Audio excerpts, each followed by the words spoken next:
At a federal courthouse, a calm black woman walks through the front doors, ready to start her workday. But the security team doesn't recognize her. And they don't just question her, they humiliate her. They detain her, take her to a back room, and there, they shave her head, laughing, each stroke stripping away her dignity. What they don't know is that this woman holds more power than they could ever imagine. And her silence, it isn't surrender. It's the stillness before the storm. Before we dive into this story, let's know where you're watching from. We love to hear your thoughts. It started like any other morning in Lexington, Virginia. A cold breeze rustled the leaves of the oak trees lining the courthouse plaza, as the sun rose, casting long amber shadows over the steps of the Lexington Federal Building. The city hadn't fully awakened yet, just the murmurs of distant traffic and the sharp rhythm of heels clicking against stone. Judge Imani Rhoda stepped out of her silver Toyota Avalon, adjusting the collar of her deep navy coat. Her breath came out in soft puffs in the chilly air. She held a slim leather case in one hand, her walk steady, unhurried, deliberate. Her silver curls, tight, neat coils that framed her face with quiet pride, were pulled back just enough to show her calm expression, her jaw set, her back straight. She didn't wear her robe outside the courtroom. Never had. That was her choice. She believed in entering buildings as a citizen first, not cloaked in power, but rooted in presence. She approached the main security checkpoint like she had hundreds of times before. The metal detector buzzed low in the background. A young woman scanned an ID card silently. A man in a blue uniform adjusted his belt, checking a clipboard. But then, there he was. Deputy Colton Briggs, mid-40s, broad build, weathered face, the kind of man who looked like he'd been doing this job since before half the interns were born. And he had that look in his eye, cold, sizing her up as if she was a problem, not a person. The moment she stepped forward, he moved in. "Ma'am," he said, voice already annoyed, "I'm going to need you to step out of line." Imani paused, just for a second, scanning his face. "Is there a problem, officer?" He didn't answer at first. He looked her over, head to toe. The silver coils, the smooth skin, the tailored slacks, the expression that didn't flinch. Something about her unsettled him. Maybe it was her calm. Maybe it was that she looked like she belonged. In his world, that had to be corrected. "No ID visible," he muttered. "You think you can just walk up in here, dress like some fancy lawyer or something?" "Not how it works, sweetheart." Imani didn't react. She reached into her coat slowly, pulled out her federal judiciary badge, and held it up. The badge caught the light, but Briggs didn't even glance at it. He snatched it from her hand and slipped it into his pocket without asking. Her tone didn't change, but her eyes sharpened. "I'd like that returned." He stepped closer. His breath carried the scent of stale coffee. "In a hurry to get somewhere, sugar?" His voice was quieter now, but the malice clung to every word. The younger guard by the X-ray belt shifted awkwardly. She had noticed the tension, but, like so many, she stayed silent. Imani stayed composed. "I need to get to a courtroom." Briggs cut her off with a scoff. "Then you'll follow my procedure." His words snapped like a whip. "Random checks. Let's go." Before she could reply, he grabbed her arm, not hard enough to bruise, but firm enough to show he could if he wanted. He led her away from the line, down a quiet hallway, past the echoing shuffle of courthouse foot traffic. The door they entered clicked shut behind them with a mechanical thud. The room was small, windowless, one metal chair in the middle, a stainless steel cart with scanning tools beside it, and, on the corner, a pair of electric clippers. Imani's heartbeat quickened, but she kept her voice even. "I do not consent to this. You have no cause to detain me. This is unlawful." Briggs stood near the door, arms folded. "You're acting suspicious," he said, not even pretending to justify it. She didn't sit. She didn't move. He stepped closer again. "You think flashing a little badge means something? Not in here. Not with me." Two more officers entered. One was a tall man with a shaved head and nervous eyes. The other was younger, holding the back of the chair. Imani raised her voice slightly. "This is a violation. I want all your names right now." No one answered. Briggs picked up the clippers and flicked the switch. The low buzz filled the room like a warning. "What are you doing?" Imani demanded, stepping back. "Standard protocol," he sneered. "You could be hiding something in that curly little mop." She tried to move, but the officer behind her shoved her toward the chair. She didn't scream. She didn't struggle. She clenched her fists and sat, chest rising and falling slowly. The clippers touched her scalp. A thick curl slid to the floor. Then another, then another. She stared ahead as pieces of herself, of her history, her dignity, her identity, fell in silence. Her breath caught once, her eyes burned, but she didn't let them see that. One of the officers muttered, chuckling, "Looks better already. Should have come in here without that damn attitude."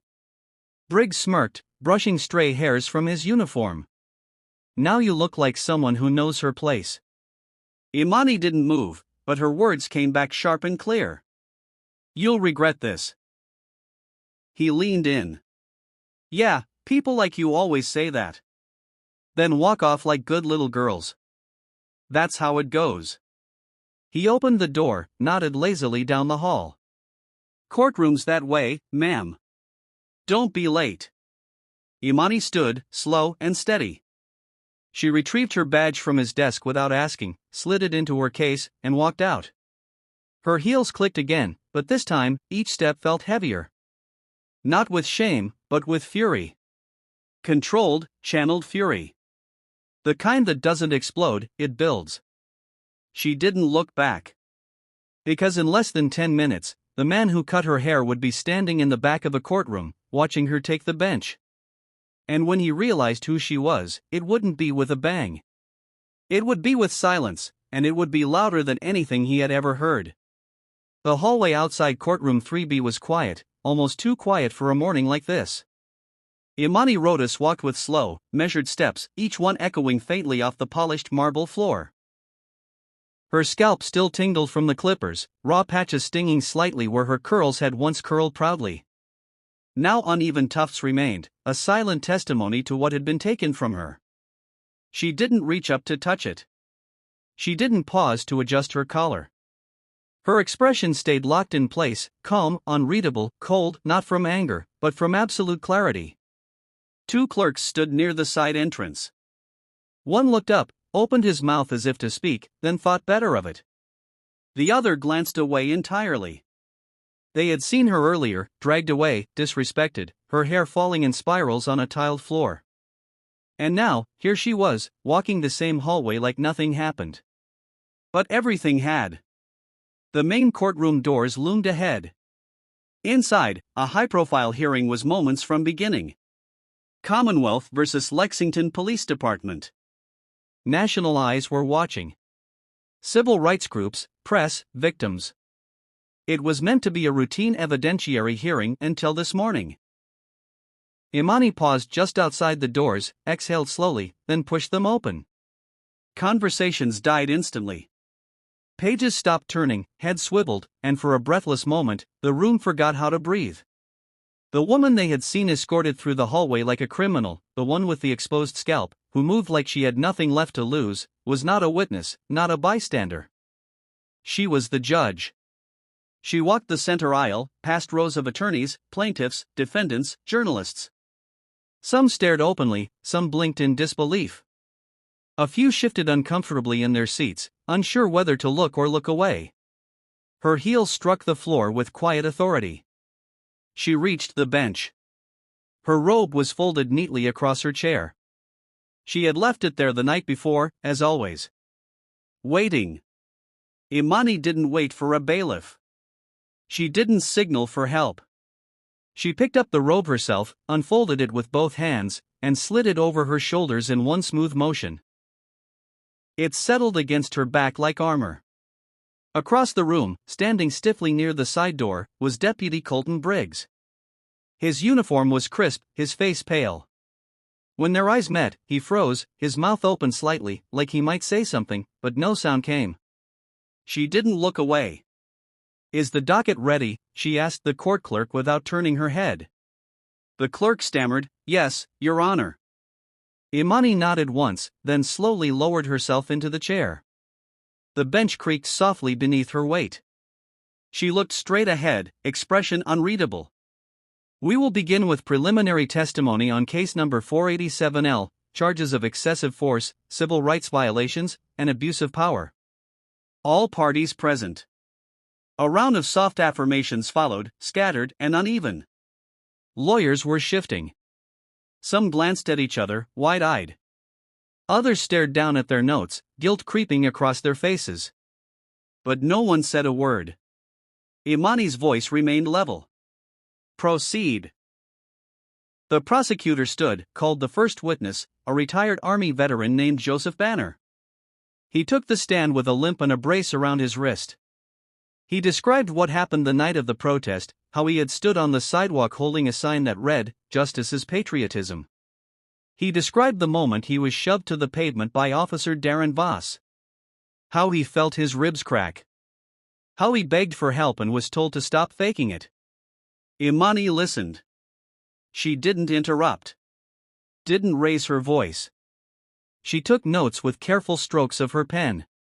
Occasionally, her gaze flicked to the defense table, where the officers in question sat with stony faces and tight jaws. From the corner of her eye, she saw movement. Briggs. He was fidgeting now.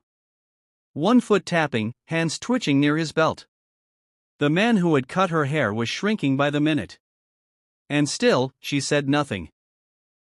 After the second witness, a young woman describing how she was pushed face-first into a patrol car for recording the police, Imani called for a brief recess. The courtroom emptied in quiet waves. Whispers floated through the air like smoke. Even the attorneys spoke in hushed voices, as if afraid to break something sacred. Imani stayed seated. When only her clerk, 2 bailiffs, and Deputy Briggs remained, she finally spoke. "Deputy Briggs." He froze mid-step. Her voice didn't rise, but it hit like a hammer. "Step forward." He swallowed hard. "Yes, Your Honor." He walked slowly to the center of the courtroom, each step like a sentence waiting to be served. "State your full name for the record." "Colton. Colton Briggs." "How long have you served as a court security officer in this courthouse?" 18 years, he said, voice cracking slightly. Imani tapped her pen once, twice, then set it down. "And in those 18 years, how many women have you physically handled without cause?" Briggs blinked. "Excuse me?" "You heard me." He glanced toward the other bailiffs. No one moved. I don't know. I didn't realize you was a judge." She cut in. He nodded quickly. "Yes, ma'am. I swear I didn't know." "And if I hadn't been," her voice was sharp now, "what then? Would this have just been another morning where you dragged another black woman into a side room and shaved her down like a threat?" He opened his mouth, closed it. Imani leaned forward slightly. Her tone was calm, but every word landed with precision. 12 complaints. 12 official complaints filed against you in this building. All dismissed, all buried, because no one had the power or the title to make them stick until now. Briggs didn't speak. His hands were trembling. Imani stood. "Effective immediately, you are suspended from this courthouse. Formal charges are being submitted to the Department of Justice. You will be escorted from this courtroom in handcuffs. You will not be placed in general population. You will not wear that badge again. And you will answer fully for what you did. Not because I am a judge, but because I am a citizen, and this is my courthouse, too." She turned to the bailiffs. "Escort him out." Briggs backed up one step. Wait. You can't," but it was already over. The cuffs clicked shut. He was walked out the same way he had brought her in, without explanation, without dignity, without control. No one clapped, no one cheered, but something had shifted. Something quiet, something final. And Judge Imani Rodas remained standing at the bench, unblinking, unbroken, and unafraid. Because this wasn't the end. It was just the beginning. The courtroom had changed. Not in its structure. Its walls were still the same faded ivory. Its ceiling fan still creaked slightly every few turns, and the tall windows still let in cold shafts of fall light that sliced across the polished floor. But something else had shifted, something invisible but unmistakable. It was in the air now, a weight, a tension, a reckoning that settled across every seat, every table, every person who remained. The space no longer felt like a room for procedure. It felt like a room holding its breath. Judge Imani Rodas sat at her bench, silent, shoulders back, eyes steady. But inside, the storm had begun to churn. She had not flinched when Louis Bryan spoke, when he stood in the back with his hat clutched in trembling hands, when he told the court how Briggs had broken his ribs for raising his voice, how the system had told him he tripped. She hadn't allowed her face to break, but the truth of it hit her like a slow, relentless tide, swallowing every moment she had once believed in quiet progress. And when more hands began to rise, hesitant at first, then steady, Imani felt the room shift again. They were standing, not for applause, not for attention, but because the silence had finally collapsed under the weight of its own injustice. Sandra Kerr, still seated in the witness chair, looked around at them, at each face that stood now with trembling chins and wide eyes, and something behind her own expression softened. She wasn't a woman used to speaking loudly, years in records, always behind a desk, always organizing the chaos that other people created. But in this moment, she realized that her silence had never been harmless. It had cost people. It had protected the wrong ones. Her chest tightened as she looked at Judge Rodas, silently asking for forgiveness that words couldn't hold. And when Imani nodded just once in return, it wasn't approval. It was understanding, mutual, and heavy. In the back, Louis Bryan didn't sit down. He held his spot, spine straighter than it had been in years, as if the courtroom had given him something back. A piece of his manhood, his dignity, something that had been taken in the flash of a badge and the crack of bone against a wall. The young bailiff near the side entrance, no more than 24, shifted his weight awkwardly. He had stood silent that morning, watching Briggs drag Judge Rodas into the screening room. He hadn't said a word, hadn't even looked her in the eye. Now, watching her sit there with the authority she had never raised her voice to claim, he couldn't look away. Guilt sat on his chest like a stone, not because he had acted, but because he hadn't, and deep down, he knew silence was its own kind of violence. The clerk, Jasmine, stood near the bench, papers in her hand, knuckles white around the folder she held. Her pulse was racing. She had grown up idolizing Judge Rodas, seeing her as the unshakable symbol of what justice could look like when a black woman took the bench. But today, seeing her exposed, stripped, and still rise, Jasmine felt her throat close with something she didn't have a name for: reverence, maybe rage, definitely, and pride. Fierce, protective pride. Then the knock came. It was sharp, intentional, the kind that doesn't wait to be invited twice. Imani didn't move at first. She glanced at Jasmine, who nodded and turned to open the courtroom side door. The man who stepped in wore a gray federal suit that still held the morning's chill in its seams.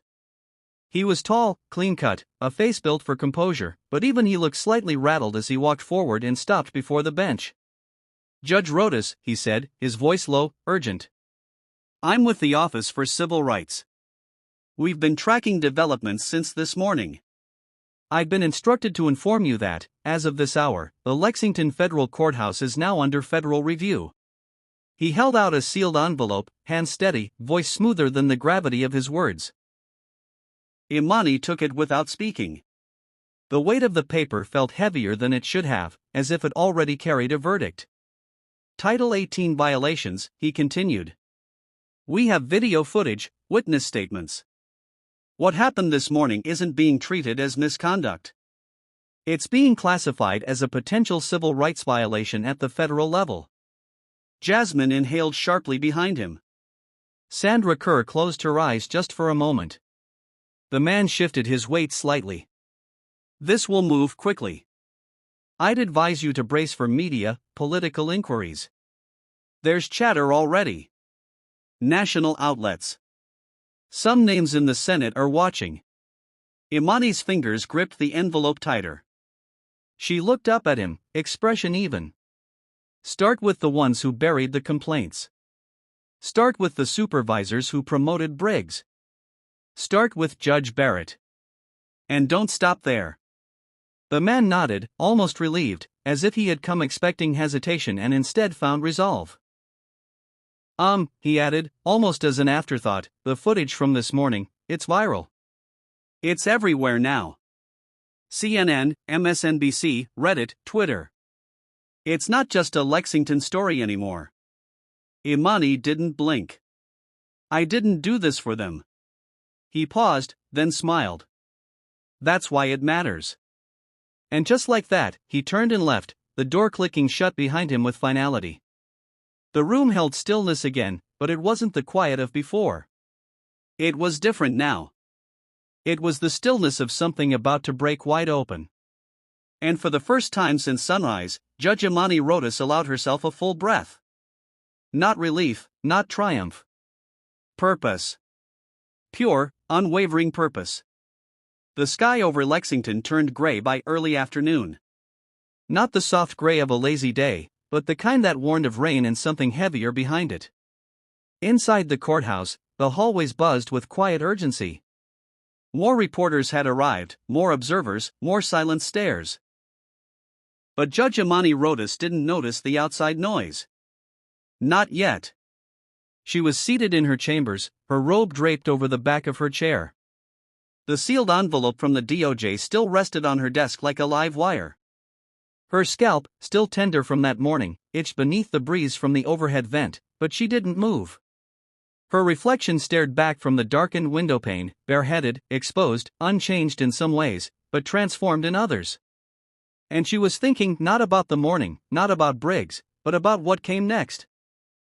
There was a knock, 2 soft raps. Her clerk, Jasmine, poked her head in, her eyes still carrying the shock and weight of everything that had unfolded. "Judge," she said, voice lowered, "Reverend Hill is here. Says he won't stay long." Imani didn't reply immediately. She just gave a small nod, then stood as Reverend Marcus Hill entered. His presence filled the room, not because of his height or his stature, but because of the stillness he carried with him. A man in his 60s, gray beard full, suit slightly worn, eyes that had seen far too much to be surprised by anything anymore. He didn't speak right away, just looked at Imani. Really looked. "You all right?" he asked. Imani gave a quiet, breathless laugh that didn't reach her eyes. "Define all right." He nodded like he understood completely, because he did. Then he stepped closer and held out a folded sheet of paper, the edges soft, the ink slightly smudged. "These are names," he said. "People who came by the church after seeing the news. Some are victims. Some are just ready to talk. Some have stories like yours or worse. They said, if you're ready to hear them, they're ready to be heard." Imani took the list, her hand brushing his just briefly. The names, there were so many, scrolled in different handwriting, ages next to them, contact numbers, a few notes in the margin. One said, "He made me take off my headscarf. I never came back." Another, "My son, 2009. I still have the medical bill." She swallowed, the pressure behind her eyes building, but she pushed it back. "Thank you, Reverend." He gave a small nod. "We've got your back. Whatever happens next, we're with you." When he left, the silence returned. Not hollow this time, but sacred. And in that silence, Imani made a decision. 30 minutes later, the courtroom doors opened again. But this time, she didn't wear her robe. She stepped into the room in a simple black blouse, her posture the same, her authority unchanged, but the symbolism unmistakable. No robe, no armor, just herself, scarred, exposed, standing. The room rose as she entered, not because a bailiff told them to, but because they wanted to, because they had seen what she had endured, and still she came back. Jasmine followed close behind, holding a small binder against her chest like it carried more than paper, like it carried resolve. Imani reached the bench, stood behind it, and didn't sit. Not yet. She looked across the courtroom, at the plaintiffs, the defense, the gallery of ordinary people who had lived under silence for too long. And then she spoke. "This courtroom has endured a violation," she began, "not just this morning, but for years, in its walls, in its silence, in the way some people were seen and others weren't." The room was silent, still listening. She held up a manila folder, clearly labeled. "This," she said, "is a policy proposal I am enacting, effective immediately, within this courthouse and recommending district-wide. Let them see it. It is called the Rodas Reform." A few pens scratched, a few heads tilted, but no one moved.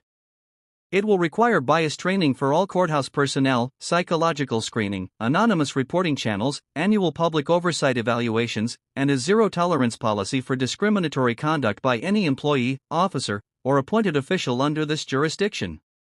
The defense attorney, the one who had tried to disqualify her earlier, shifted in his seat.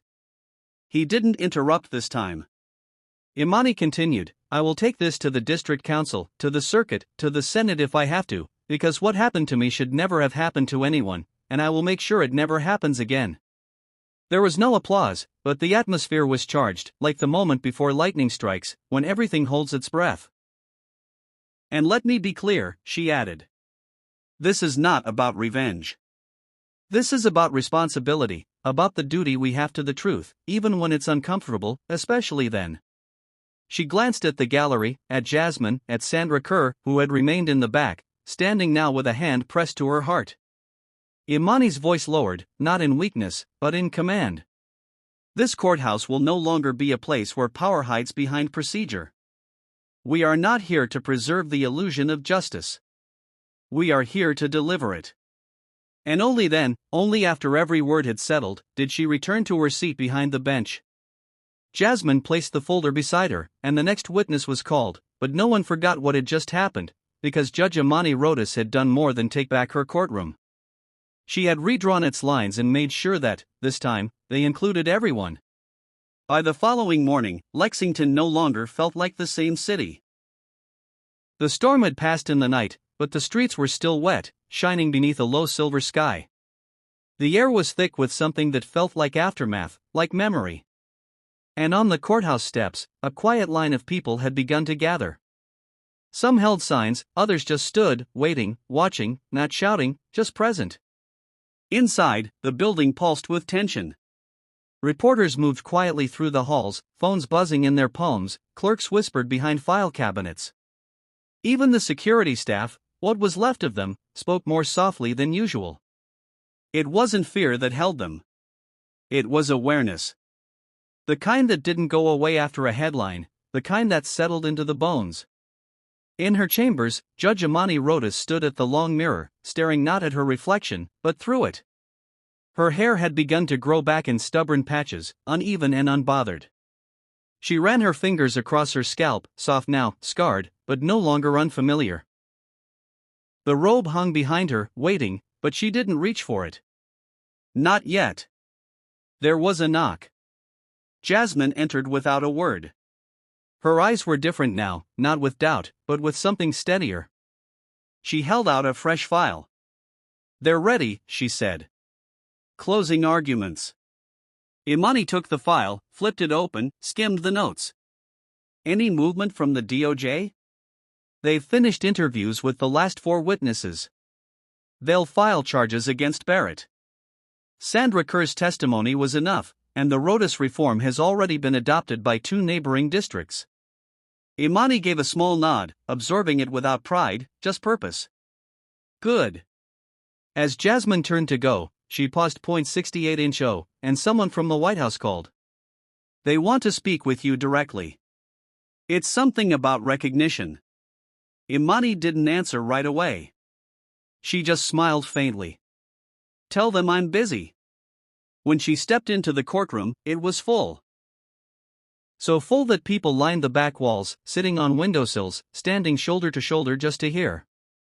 Law students, grandmothers, city workers on break, former defendants, churchgoers, and somewhere near the front, a teenager with a shaved head looked up at her with wide, serious eyes. That small nod passed between them again. A silent understanding. Imani moved to the bench slowly, but with no hesitation. The room stood before the clerk said a word. She tapped the gavel once. "Before we proceed," she said, "this court would like to enter into records several final notes." She signaled to Jasmine, who handed her a new folder. This one thick, labeled in bold. Complaints reviewed. Violations confirmed. Recommendations filed. This file includes every complaint previously suppressed regarding Deputy Colton Briggs. It also contains the names of every official who signed off on their dismissal. Those names have been sent to the Department of Justice, the State Bar Association, and the Senate Judiciary Committee. There were no objections this time, only stillness. The defense may argue that my experience compromises my ability to rule impartially, she continued. But I would argue the opposite, that surviving this, speaking this truth, makes me more qualified than ever to understand the weight of justice. She looked to the defense table, to the attorneys who once smiled at her with polite indifference. They didn't smile now. And this courtroom is not just a room of judgment. It is a place of reckoning, of repair. She leaned slightly forward. We will not pretend silence is neutrality. Not anymore. She called for closing arguments. They came and went. Clean, predictable, necessary. But what followed was not. At the rear of the courtroom, the side door opened, and a pair of officers led in Colton Briggs, now in federal custody. No uniform, no badge, just the orange jumpsuit, his hands cuffed in front, his eyes hollow. He didn't look at the crowd. He looked at her. Imani didn't blink. "Mr. Briggs," she said, voice even, "this court sentences you to the maximum penalties under federal law. 6 years for abuse of power, 5 years for violation of civil rights, 1 year for obstruction of justice." She paused. But that's the legal part. The room went still again. "Here's the human part," she said. "You spent 18 years deciding who was worth dignity and who wasn't. You used fear to control, silence to protect yourself. You saw people as problems instead of citizens. But today, you are no longer protected by your badge or your silence." He looked down. "You will serve your time, not as an officer, not as a symbol, but as a man accountable for his actions." She nodded once. "Take him." As the officers let him out, no one clapped. No one cheered. They just watched, quiet, baited, not for vengeance, but for truth. When the door closed behind him, Imani looked to the gallery. This courtroom will no longer be a fortress. It will be a mirror, she stood, and it begins now. That evening, the courthouse emptied slowly, like people didn't quite want to leave. Conversations continued on the steps, in parking lots, outside sandwich shops and news vans. And on her way out, Imani walked without her robe again, coat wrapped tight against the chill, scalp bare under the fading sun. A woman in her 70s approached with slow, cautious steps. She wore thick glasses, a church hat clutched in her hands. "I never thought I'd live to see someone like you do what you just did," she said, voice trembling. Imani took her hand, heading, "You lived it. I just had the microphone." Behind her, a teenager from the courtroom, the same one with the shaved head, walked up, hoodie pulled low. No words, just a look. Then she pulled the hood back and stood tall. Imani nodded, and that was enough. That night, Imani stood on her porch, the house quiet behind her. Her phone buzzed endlessly. Headlines, interviews, messages from cities she'd never even visited. But she let it all wait. The sky was dark now, but she could still feel the light in her chest. The next morning, when she stepped into the courthouse again, things looked the same, but felt different. Eyes met hers now, some lowered with guilt, some lifted with respect. A janitor gave her a quiet fist to the chest. A young officer nodded once and looked away fast, cheeks burning. And when she entered the courtroom for a routine custody case, something happened that had never happened before. Everyone stood without instruction and waited. Because justice didn't just have a voice now. It had a face. And that face wasn't asking for permission anymore. It was leading. Join us to share meaningful stories by hitting the like and subscribe buttons. Don't forget to turn on the notification bell to start your day with profound lessons and heartfelt empathy.